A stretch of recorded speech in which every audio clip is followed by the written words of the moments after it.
we are experiencing a change that seems irreversible and invisible at the same time. A change driven by intricate, opaque, and algorithmically controlled systems rather than by politicians or armies. Once a futuristic idea, artificial intelligence is now a part of our homes, workplaces, and governments. However, something more profound is taking place. AI now makes decisions in addition to automating tasks. It determines what we see, who is hired, who is flagged at airports, and more, who is singled out in military operations. Machines trained on massive amounts of uncontrolled data are gaining the ability to reason that was previously only available to humans. The stakes are quickly rising as we argue over productivity and convenience. Efficiency is no longer the issue here. It has to do with power, identity, and ethics. We need to consider what we are giving up by granting AI more authority. Data is the foundation of all AI systems, our information. Every search, message, and face scan adds a drop to the digital ocean. Machines are trained to identify patterns, forecast behavior, and maximize results from that ocean. However, whose results are being maximized?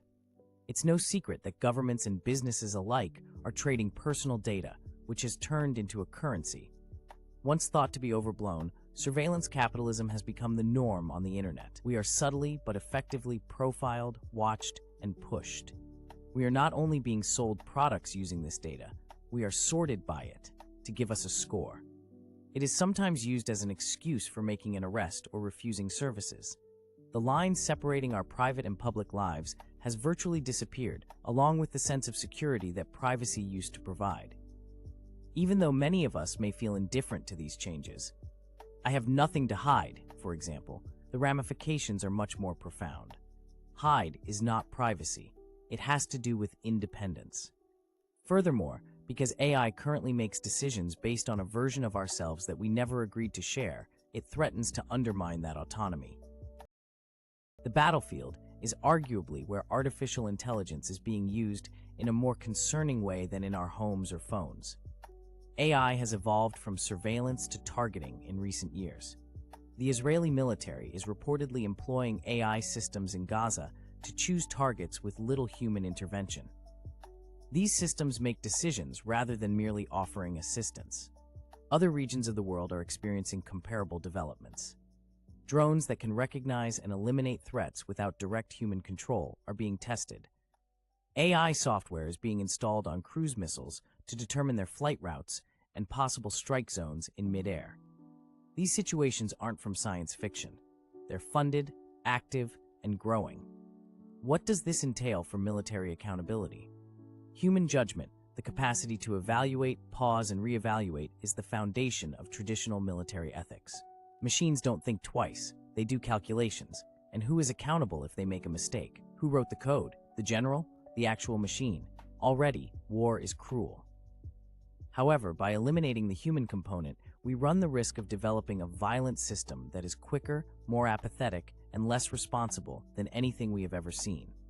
In combat, efficiency and speed are alluring. However, they come at the expense of discretion, empathy, and self-control. Human judgment is not always clear. It's sentimental. It takes context into account. It is a reflection of culture, instinct, bias, and morality. When creating intelligent systems, we specifically aim to eliminate these characteristics.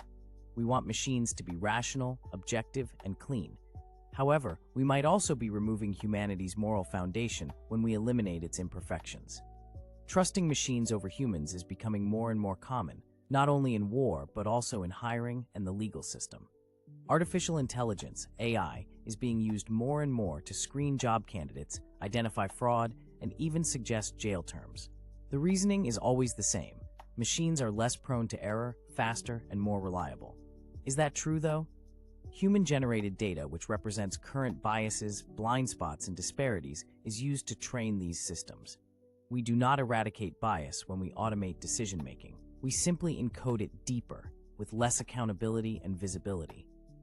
Not only is artificial intelligence growing, but human judgment is also eroding. A collective, silent flight from accountability. Even when the system fails us, we are being taught to have faith in it. Additionally, we become less adept at making decisions ourselves the more we depend on machines to do so. Time still allows us to shape artificial intelligence going forward. Still, doing this calls for more than just moral rules or technical fixes. It will call for a cultural change toward a fresh dedication to human dignity, autonomy, and responsibility. Laws safeguarding privacy must be regarded as a right rather than a privilege. As we once did with nuclear weapons, we need international treaties controlling the use of artificial intelligence in war. Public institutions that grasp these technologies, question their excesses, and guarantee they further the common good are much needed.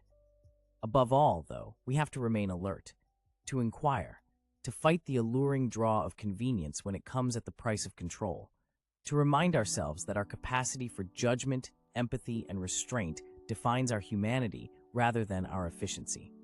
Technology isn't destiny. Design is what this is about. And every system we create captures the ideals of those who create it. We must create and demand systems that keep us informed if we hope for a future in which AI enhances rather than replaces humanity. Systems that require not only our data, but also our judgment. Systems that are essentially human, accountable, and transparent. Because ultimately, what matters is not how intelligent our machines get, but rather how wise we continue to be.